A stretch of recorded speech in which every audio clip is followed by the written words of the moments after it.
여러분과 더불어서 하나님의 비밀이라는 주제를 가지고 하나님 말씀 상고해보는 시간 갖도록 하겠습니다. 성경은 우리에게 이 땅에 육체를 입고 오실 하나님을 만나지 아니하고 또 영접지 못하면 구원에 이를 수 없다는 사실도 일깨워주는 가운데 있습니다. 자, 그렇다면 육체를 입고 하나님께서 이 땅에 오신다. 그럴 때 그 하나님을 어떻게 알아볼 것인가? 상당히 참 중요한 대목이 아닐 수 없습니다. 왜냐하면 그 하나님 안에는 모든 지혜와 지식의 포화가 감추어져 있다. 이렇게 성경은 알려주고 있습니다. 그렇다면 우리가 이 세상을 살아가는 과정에서 당하는 여러 가지 영적인 어떤 난관과 장벽들, 이 모든 문제를 우리가 뛰어넘어갈 수 있도록끔 우리에게 지혜를 주시고 지식을 주실 수 있는 분은 오직 하나님 외에는 없습니다. 사람이 아무리 뛰어난다 할지라도 하나님께서 인봉해 놓으신 하나님의 그 비밀하신 말씀의 뜻을 사람이 다 알 수 없다고 이렇게 말하고 있지 않습니까? 하늘 위에도 땅 위에도 땅 아래도 능히 책을 펴거나 보거나 할 리가 없더라라고 이렇게 되어 있습니다. 자, 그렇다면 모든 우리 구원의 요소는 하나님에게 있습니다. 이 땅에 하나님께서 오실 때 어디에 오실지, 어떻게 오실지, 또 무엇을 가지고 오실지, 이런 모든 부분들을 우리가 온전하게 또 이해를 하고 깨달아서 그 하나님의 뜻대로 또 인도하심을 따라서 영원한 천국까지 이룰 수 있는 여러분과 제가 꼭 되셔야 되겠습니다. 2000년 전 예수님께서 육체를 입고 이 땅에 오셨을 때에도 이와 아주 유사한 상황이 있었습니다. 사마리아 땅 수가라는 곳에 한 우물가에서 제자들이 식사를 위해서 떡을 구하기 위해서 마을로 또 들어갔고 예수님은 우물가에 계시는데 그 우물가에 여인이 이제 물을 기르러 왔습니다. 한번 그 장면을 보시면서 하나님의 비밀인 그리스도를 올바르게 이 시대에도 깨닫고 영접할 수 있는 여러분과 제가 되도록 합시다. 요한복음 4장 8절의 말씀 보도록 하겠습니다. 이는 제자들이 먹을 것을 사러 동네에 들어갔음이니라. 사마리아 여자가 가로되 당신은 유대인으로서 어찌하여 사마리아 여자 나에게 물을 달라 하나이까 하니 이는 유대인이 사마리아인과 상종치 아니함이니라. 예수께서 대답하여 가르사대 내가 만일 하나님의 선물과 또 내게 물 좀 달라 하니가 누구인 줄 알았더라면, 모르니까 이제 그런 얘기를 한다는 것이죠. 물 한 모금 좀 이렇게 요청하는데에도 여러 가지 조건이 붙고 이런 어떤 그 상황이 접해지는 것을 볼 때 예수님께서 물 좀 달라 하니까 누구인 줄 알았더라면 너가 그에게 구하였을 것이요 그가 생수를 내게 주었으리라. 11절의 말씀 보시면 여자가 가로되 주여 물기를 그릇도 없고 이 우물은 깊은데 어디서 이 생수를 얻게 삼나이까?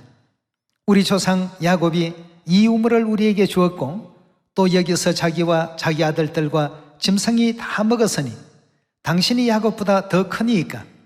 13절에 예수께서 대답하여 가라사대 이 물을 먹는 자는 다시 목마르려니와 내가 주는 물을 먹는 자는 영원히 목마르지 아니하리니 나의 주는 물은 그 속에서 영생하도록 솟아나는 샘물이 되리라. 여자가 가로되 주여 이런 물을 내게 주사 목마르지도 않고 또 여기 물길로 오지도 않게 하옵소서. 이 사마리아 수가라는 동네에서 우물 곁에서 그 사마리아 여인과 예수님께서 대화하시는 장면 가운데 내가 누구인 줄 너가 알았더라면 너는 틀림없이 생수를 구했을 것이다. 누구인 줄 알았더라고 한다면 그에게 모든 것을 구했을 것입니다. 골로새서 우리 2장 넘어가겠습니다.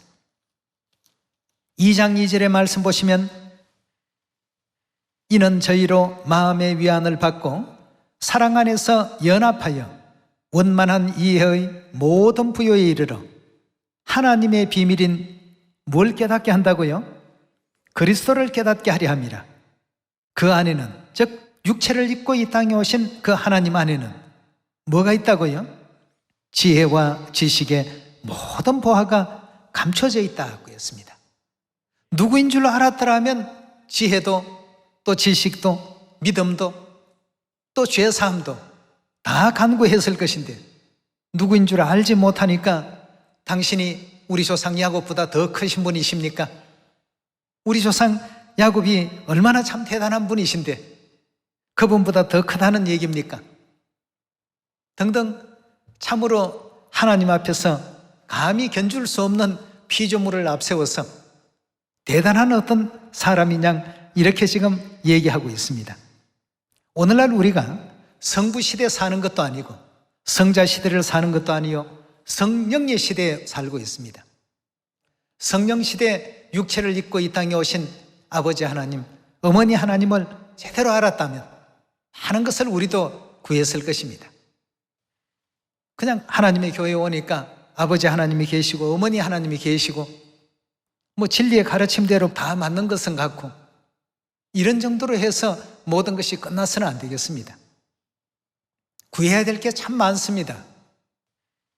내가 누구인 줄 알았더라면 너가 틀림없이 구했을 것인데 누구인 줄 모르기 때문에 구하고 있지 않지 않느냐 말이죠.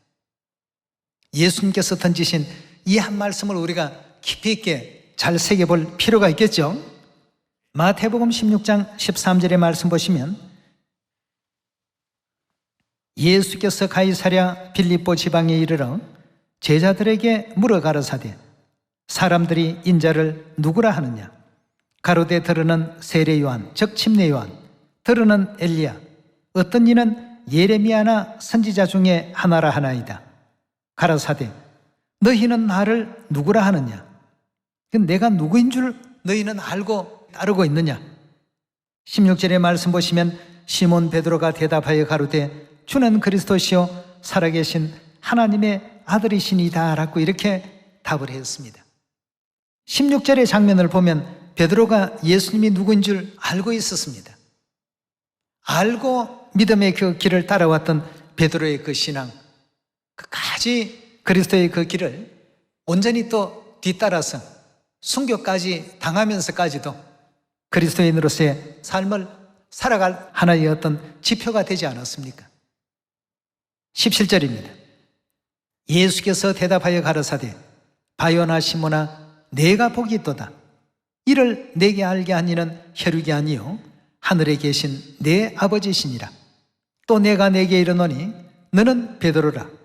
내가 이 반석 위에 내 교회를 세우리니 음부의 권세가 이기지 못하리라 하고 했습니다. 하나님인 줄 알고 믿음의 길을 걸어가는 그 믿음을 바탕으로 해서 지어진 그 교회는 음부의 권세가 절대 이길 수 없는 교회가 된다고 했습니다. 예수님께서 세우신 교회요 또 사도들이 다녔던 그런 교회 아니겠습니까? 예수님께서 또 세우시고 이끄셨던 그 교회 신앙이 육체로 오신 하나님이었습니다. 우리 하나님의 교회가 그렇습니다. 전 세계 수많은 교회에 둘러싸여 있어도 결단코 무너지지 아니하는 이유는 예수님께서 주신 이 말씀 때문입니다. 지옥의 권세가 어떤 권모술수를 서더라도 어떤 핍박이 있어도 이 교회를 결단코 이기지 못하리라. 어떤 믿음을 가진 교회입니까? 예수님이 누구인 줄 알았고 이 땅에 오신 그리스도 안상님이 누구인 줄 알았고 또 성령의 신부 되신 새 예루살렘 우리 하늘어머니께서 누구인 줄 알고 세워진 그 교회는 음부의 권세가 절대 이길 수가 없다고 했습니다. 그 다음 19절의 말씀 봅니다. 내가 천국 열쇠를 내게 주리니 내가 땅에서 무엇이든지 매면 하늘에서도 매일 것이요 내가 땅에서 무엇이든지 풀면 하늘에서도 풀리리라 고 했습니다. 얼마나 참 중요합니까? 이 땅의 주변 상황이 아무리 우리에게 불리한 어떤 조건으로 형성되어 있다 할지라도 지옥의 권세는 하나님이 누구인 줄 알고 있는 그 신앙을 갖고 있는 사람에게 절대 이길 수가 없다고 되어 있습니다. 그러니 베드로는 오게라도 죽는 데라도 끝까지 따르겠나이다. 끝내는 로마 황제들의 그 핍박 속에서 순교하는 그 순간에도 내가 어찌 우리 주님처럼 똑바르게 그렇게 죽을 수 있겠느냐? 오히려 거꾸로 매달아 달라. 이 부탁을 해서 십자가에 거꾸로 매달린 채 순교당하는 신앙을 오늘날 우리 후세 사람들에게 남기고 있습니다. 여러분과 저는 하나님이 육체를 입고 이 땅에 오셨다 할지라도 당신이 야곱보다 더 큽니까? 엘리야보다 더 큽니까? 아브라함보다 더 큽니까? 감히 논해서는 안 되겠습니다. 그 사마리아 여인은 예수님이 누군 줄 몰랐기 때문에 그런 질문을 했겠지만 오늘날 이 시대 우리에게는 성령과 신부께서 계시록 22장에 뭐라고 말씀하셨죠? 다 내게로 오라. 심령이 황량한 사람들, 곤고한 사람들, 누구든지 지체하지 말고 내게 와서 이 생명수를 값없이 받아가라. 계속해서 요한복음 1장 1절의 말씀 보도록 합시다. 태초에 말씀이 계시니라. 이 말씀이 하나님과 함께 계셨으니 이 말씀은 곧 하나님이시라. 하나님께서 천지와 만물을 지으실 때 가라사대 빛이 있으라 하심에 빛이 있었고 하신 말씀이 곧 하나님 자신이었다고 했습니다. 그 하나님께서 결국 육신을 입고 이 땅에 예수라는 이름으로 등장하신다는 것을 사도 요한은 14절에서 설명하고 있습니다. 말씀이 육신이 되어 1장 1절에 말씀이 있는데 말씀 대신에 하나님을 대입해서 한번 읽어보십시오. 하나님이 무엇이 되었다고요? 육신이 되어 우리 가운데 거하심에 우리가 그 영광을 보니 아버지의 독생자의 영광이요 은혜와 진리가 충만하더라. 요한이 그에 대하여 증가하여 외쳐가로되 내가 전에 말하기를 내 뒤에 오시는 이가 나보다 앞선 것은 나보다 먼저 계심이라 한 것이 이 사람을 가리킴이라 하니라고 되어 있습니다. 다시 말해서 하나님께서 육체를 입고 예수라는 이름으로 이 땅에 오셨다는 그런 가르침 아니겠습니까? 이런 것을 전부 알았던 제자들은 하나님의 그 복음길에 있어서 오래 걸린다고 해서 지루해하거나 핍박이 있다고 해서 외면해버리거나 절대 그러지 않았습니다. 그런 사람들은 전부가 한결같이 음부의 권세가 이기지를 못했습니다. 성자 시대와 다를 바 없이 성령 시대에도 하나님의 비밀을 온전히 또 이해하고 깨달아서 그가 누구인 줄 안 사람들은 음부의 권세가 절대 이길 수가 없고 오히려 하나님께서 천국 열쇠를 그들에게 다 맡기실 것이고 땅에서 무엇이든지 매면 하늘에서도 매임 받을 것이고 땅에서 무엇이든지 풀면 하늘에서도 풀리게 될 것이라고 이렇게 성경은 우리에게 또 알려주고 있습니다. 마가복음 우리 2장 한번 열어보도록 합시다. 2장 1절입니다. 수일 후에 예수께서 다시 가버나움에 들어가시니 집에 계신 소문이 들린지라 많은 사람이 모여서 문 앞에서 용신할 수 없게 되었는데 예수께서 저희에게 도를 말씀하시더니 사람들이 한 중풍병자를 4사람에게 메워가지고 예수께로 올세 무리를 인하여 예수께 데려갈 수 없으므로 그 계신 곳에 지붕을 뜯어 구멍을 내고 중풍병자의 누운 상에서 달아내리니 예수께서 저희 믿음을 보시고 중풍병자에게 이르시되 소자야 내 죄사함 받았느니라 하시니 어떤 서기관들이 거기 앉아서 마음에 의논하기를 이 사람이 어찌 이렇게 말하는가 참남하도다. 오직 하나님 한 분 외에는 누가 능히 죄를 사하겠느냐. 저희가 속에서 이렇게 의논하는 줄을 예수께서 곧 중심에 아시고 이르시되 어찌하여 이것을 마음에 의논하느냐. 중풍병자에게 내 죄사함 받았느니라 하는 말과 일어나 내 상을 가지고 걸어가라 하는 말이 어느 것이 쉽겠느냐. 그러나 인자가 땅에서 죄를 사하는 권세가 있는 줄을 너희로 알게 하려 하노라 하고 했습니다. 내가 이 땅에 와서 사람들의 죄를 사하는 권세가 있다는 것을 너희에게 알게 하기 위해서 중풍병자에게 쉽게 말할 수도 있겠지만 그리하지 아니하고 내 죄 사함을 받았느니라 하고 이렇게 말했다라고 알려주고 있습니다. 그 하나님께서 이 땅에 육체를 입고 다시 오신다면 어떻습니까? 다른 분이 오시는 게 아니지 않습니까? 역시 그분이 이 땅에 똑같이 오시기 때문에 죄를 사하는 권세도 구원의 권세도 다 가지고 계십니다. 성경에 있는 어떤 그 하나님의 말씀은 인정하고 이해하면서 오늘날 성령 시대 우리와 육체를 입고 함께 계시는 하나님에 대해서는 이런 안목으로 바라보지 못해서는 안 되겠다는 것입니다. 오늘날 이 시대에도 우리가 글을 남기게 된다면 마태복음이나 마가복음처럼 동일한 이런 내용의 글을 작성할 수가 있지 않겠습니까? 내 죄 사함 받았느니라. 그 하나면 좋겠습니다. 성경 속에 있으니까 문장으로 그냥 이해하고 외우고 설명하고 남에게 전하기 위해서 하기보다는 누구인 줄 알아봐야 됩니다. 얼마나 중요한 깨달음이면 천국 열쇠까지 허락하시겠다고 하지 않았습니까? 열쇠를 여러분들 누구에게 맡길 때 믿지 못하는 사람들에게 맡길 경우가 있습니까? 집안에 있는 것 다 가져가 버릴 사람에게 열쇠 절대 주지 않습니다. 가장 믿음직한 사람에게 열쇠를 맡기는 것처럼 육체를 입고 이 땅에 오신 그 하나님을 깨달은 사람이 하나님 보시기에는 가장 믿음직한 그런 반열에 있기 때문에 천국 열쇠까지 맡겼다는 이와 같은 그 기록을 마태복음 우리 16장에서 확인해 볼 수가 있습니다. 자, 우리 하나님께서는 우편에 있는 강도에게는 오늘 내가 나와 함께 낙원에 있으리라. 그 사람이 낙원에 갈 일생 동안의 어떤 그 업적은 아무데도 없습니다. 믿음을 가졌다면 강도짓을 했겠습니까? 그러나 자기들은 죄가 많아서 십자가의 형을 받는 것이 당연하지만 예수님은 항상 의로운 일만 하신 분이신데 너무 억울하게 이렇게 십자가에 달려 계신 줄 알았기 때문에 예수여, 당신의 나라가 임할 때 나를 기억해 주십시오. 나를 생각하소서. 네가 오늘 나와 함께 낙원에 있을 것이다. 그 한마디면 모든 것이 다 풀입했습니다.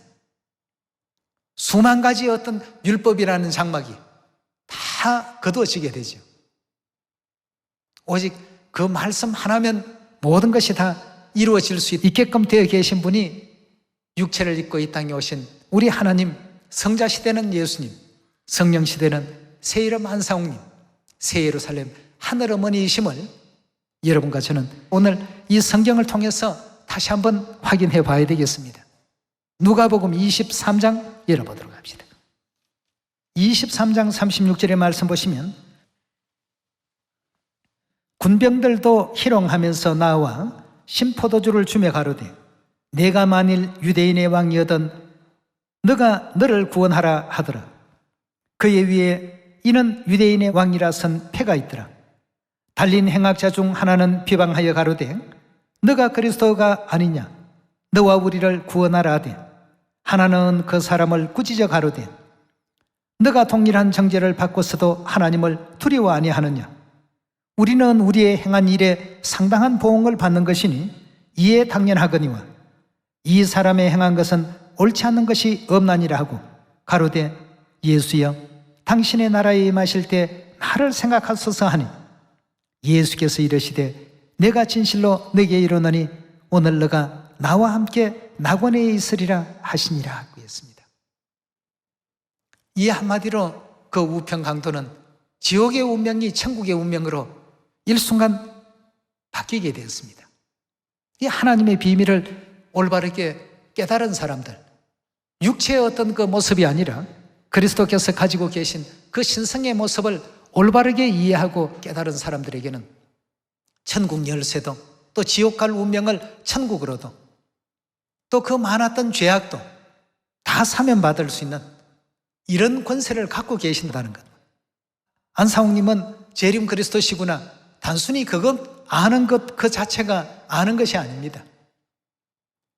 그분이 뭘 할 수 있는지에 대한 권능까지도 우리가 알아야 되겠죠. 병 다 나았느니라 하는 이 말과 내 죄 사함 받았느니라 하는 말이 어느 것이 더 쉽겠느냐. 그러나 내가 내 죄 사함을 받았느니라 하는 이 말을 선택한 것은 내게는 그런 권세가 있다는 것을 알려주고 싶어서 그런 얘기를 했다라고 했습니다.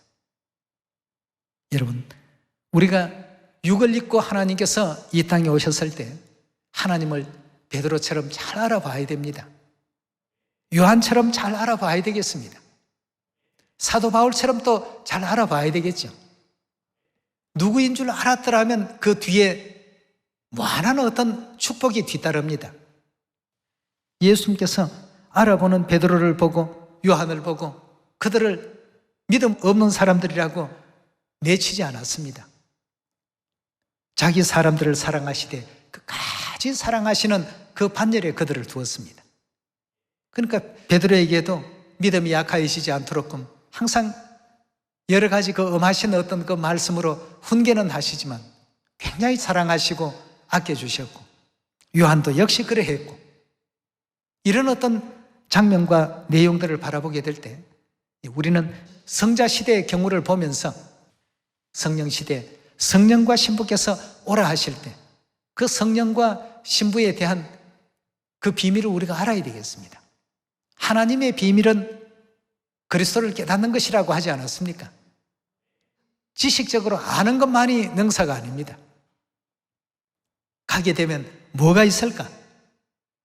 하나님께서 지혜와 지식의 모든 보화가 거기 다 감춰져 있느니라고 했습니다.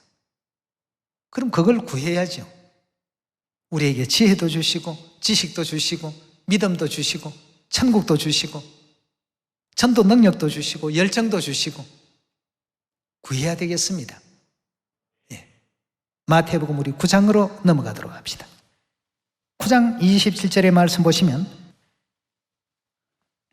예수께서 거기서 떠나가실새 두 소경이 따라오며 소리질러 가로되 다윗의 자손이여 우리를 불쌍히 여기소서 하더니 예수께서 집에 들어가심에 소경들이 나오거늘 예수께서 이르시되 내가 능히 이 일 할 줄을 믿느냐라고 먼저 물어보셨습니다. 너희가 믿음을 갖고 이렇게 하는지, 사람들이 다 그러하다고 하니까 주변의 분위기 때문에 그런 어떤 요청을 하는 건지, 시험 삼아서 이렇게 해보는 건지, 내가 능히 이 일 할 줄을 믿느냐라고 이렇게 질문을 했습니다. 대답하되 주여 그러하오이다 하니 이에 예수께서 저희 눈을 만지시며 가라사대 너희 믿음대로 되라 하신대 그들의 눈이 밝아진지라 하고 했습니다.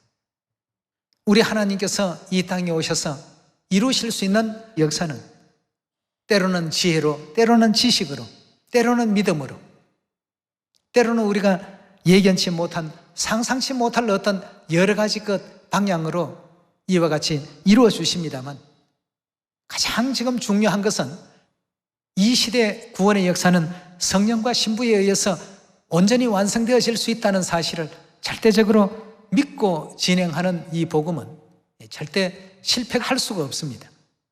예수님께서 이 시대에 등장하시면 모든 어떤 악인들을 다 없이 하시고 모든 문제가 정리가 이렇게 온전히 될 것이다라고 생각합니다만 2000년 전에도 똑같은 상태였습니다. 이단이라고 예수님을 비방하고 조롱하고 회방하고 그런 가운데서도 하나님께서는 끝까지 한 영혼이라도 더 회개시키기 위해서 그 모든 순환과 모욕을 참으시면서 복음의 길을 묵묵히 걸어가셨습니다. 그들을 일거에 다 심판하실 수도 있고 또 노아 당시처럼 물러서 세상을 멸절하실 수도 있는 권세를 가지신 하나님이시지만 잃어버린 그 양떼를 찾기 위해서 이 땅에 오셨기 때문에 온갖 수모와 모욕들을 참아가시면서 십자가까지도 우리 죄를 대신해서 다 짊어져 주지 않았습니까? 오늘날 이 성령 시대도 아버지 어머니께서 누구신가를 먼저 우리가 또 알고 능력이 필요하면 능력을 구하시고 지혜가 필요하면 지혜를 구하시고 지식이 필요하면 지식을 구하시고 베드로처럼 요한처럼 알아볼 줄 아는 그런 여러분과 제가 꼭 되셔야 되겠습니다. 두 소경에게 눈을 열어주시고 혈루증 여인에게 혈루증을 멈추게도 하시고 뜻하시기만 하시면 뭐든지 하시지 못하실 일이 없었습니다. 그러나 그런 어떤 능력과 기사만을 가지고 하나님을 믿는 이적과 기사만 보고 따라다니는 사람들은 순식간에 예수님을 멀리하고 버리게 되고 또 배반하고 믿음을 저버리는 참으로 그 어리석은 그런 행동들을 할 때에 이 베드로나 제자들은 이미 누구인 줄 알아봤기 때문에 영생의 말씀이 계시매 우리가 누구로 가오리까? 절대 우리가 다른 데 갈 수가 없습니다. 누구신 줄 이미 우리가 알고 있지 않습니까? 말이죠. 오늘날 이 시대에도 많은 사람들이 율법에 대한 지식, 교회 역사에 대한 지식, 많은 어떤 지식과 지혜를 얻으려고 노력들을 많이 합니다만 그런 것도 다 필요는 하지만 이 시대에 가장 필요한 것이 있다라고 한다면 하나님을 알아봐야 됩니다. 그것이 없으면 창수가 일어나고 비바람이 불면 무너질 수밖에 없는 모래 위에 지은 집밖에는 될 수가 없습니다. 우리 남은 모든 믿음의 길, 아버지 어머니께 또 믿음을 의지하고 누군 줄 알아보고 따라갈 수 있는 우리 신앙 다 갖도록 합시다. 베드로전서 2장 6절의 말씀 보시면 경에 기록하였으되 보라 내가 택한 보배롭고 요긴한 모퉁이 돌을 시온에 두노니 저를 믿는 자는 부끄러움을 당치 아니하리라. 그 시온에 있는 모퉁이 돌, 즉 육체를 입고 이 땅에 오신 그 그리스도를 온전히 믿는 자는 절대 부끄러움을 당치 아니하리라 하셨으니 7절입니다. 그러므로 믿는 너희에게는 보배이지만 믿지 아니하는 자에게는 건축자들의 버린 그 돌이 모퉁이의 머릿돌이 되고 또한 부딪히는 돌과 거치는 반석이 되었다 하고 했습니다. 믿지 아니하는 사람에게는 이사야 8장의 말씀과 같이 함정이 되시고 올무가 되시고 걸리는 돌이 되시고 거치는 반석의 역할을 하시지만 믿는 사람에게는, 누구인 줄 아는 사람에게는 보배 중에 보배죠. 이 시대가 아버지를 몰라보고 어머니를 몰라보는 시대라고 하더라도 우리 시온의 자녀들은 이제 영적인 눈을 다 떴습니다. 예언의 눈을 떴고 성경과 선지자들의 그 가르침에 눈을 뜨고 있습니다. 그렇다면 그 다음 단계는 이제 믿어야 되겠습니다. 아는 데서 그냥 머무르는 가룟 유다도 예수님을 알기는 알았지만 믿음으로 그 아는 지식이 성화되지를 못했습니다. 그러니까 은전 30냥에도 팔죠. 또 대적들과 연합도 하죠. 회방도 하는 그런 일에 앞장도 서죠. 하나님께서 바요나 시몬아 네가 복이 있구나. 내가 천국 열쇠를 내게 줄 것이다 라고 말씀하신 그런 어떤 역사를 오늘날 이 시대에 우리가 잘 이해를 해야 되겠습니다. 예수님 시대에도 예수님을 이단이라고 하고 또 사람이 어찌 하나님이라고 하느냐 하고 요한복음 10장에도 그런 말씀 기록되어 있지 않습니까? 지금처럼 똑같은 어떤 대우를 받았습니다만 하나님의 비밀을 알고 있는 믿는 사람들에게는 진실로 보배가 되어 주셨습니다. 믿지 아니하는 자들에게는 걸리는 돌, 거치는 반석, 비방의 어떤 것 대상으로서 역할을 하셨습니다. 그리고 바리새인, 서기관, 그 유대인들 모이기만 하면 예수님에 대해서 이단 운운하면서 회방을 하지 않습니까? 그랬던 그 예수님을 오늘날 이 시대에 와서 많은 사람들이 참 하나님이셨다는 사실을 인정을 하고 있고 그렇게 믿고 있지 않습니까? 성령 시대가 끝이 나게 되면 이제 갈 곳은 천국이나 지옥 둘 중에 하나입니다. 그렇다면 이 땅에서 생애하는 동안 부끄럽지 않는 믿음의 길을 걸어가려면 누구인 줄 알고서 끝까지 따름의 도를 다할 줄 아는 여러분과 제가 되어야 된다는 것이죠. 어디로 인도하시든지 끝까지 따름의 도를 다합시다. 그렇게 된다면 하나님의 비밀을 간직할 수 있는 하늘 백성이 틀림없이 될 것이고 음부의 권세가 결단코 이기지 못하는 그런 교회가 될 것입니다. 그리고 이 복음이 예언대로 사마리아 땅끝까지 신속히 전파될 것입니다. 코로나로 지금 긴 시간을 보내고 있습니다만 이 긴 시간 동안 우리가 날마다 다가올 영원한 천국의 영광을 생각하고 소망을 가지고 매일같이 기쁘고 행복하게 믿음의 길을 걸어갈 수 있는 여러분과 제가 꼭 되셔야 되겠습니다. 하나님의 비밀을 아는 사람들은 날마다 기뻐야 됩니다. 절대 슬프거나 외롭거나 고통스럽거나 이런 것에 우리가 매인받아서는 안 되겠습니다. 천국을 생각하면서 아버지 어머니께서 주실 그 찬란한 우리 미래의 영광을 생각하면서 오늘 또 힘찬 안식일 또 보내시길 부탁드리겠습니다. 오늘 이 말씀에 은혜 있길 바라면서 말씀 마칩니다. 감사합니다.